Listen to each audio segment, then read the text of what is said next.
హైదరాబాద్కు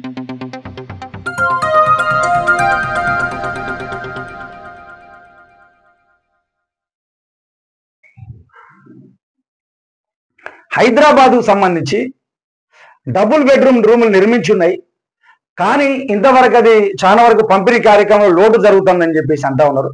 నిజంగా ఊళ్ళల్లో నుంచి గ్రామాల నుంచి హైదరాబాద్ లాంటి నగరాలకి ఉపాధి నిమిత్తం వచ్చిర్రు. వాళ్ళకు డబుల్ బెడ్రూమ్ రూములు కేటాయిస్తే ఏం పోతా ఉన్నది? వాళ్ళు ఇక్కడ వచ్చేసి అక్కడ ఉపాధి అవకాశాలు లేక, అక్కడ పనులు లేక హైదరాబాద్ లాంటి నగరాలలోకి వచ్చేసి చిన్న రూములు తీసుకొని కిరాయికి కట్టుకోలేక ఇబ్బందులు పడే సందర్భంలో ఉన్నారు. వాళ్లకు డబుల్ బెడ్రూమ్లు కేటాయించాలని చెప్పేసి వాళ్ళందరూ అడుగుతా ఉన్నారు. అలాంటి వాళ్ళను మీరు పరిశీలించి వాళ్ళ డబుల్ బెడ్రూమ్లు ఇవ్వడానికి మీకు ఏం జరుగుతూ ఉన్నదని చెప్పేసి అడుగుతా ఉన్నారు సార్. ఆ పక్షాన మీరు ఆలోచించాలండి.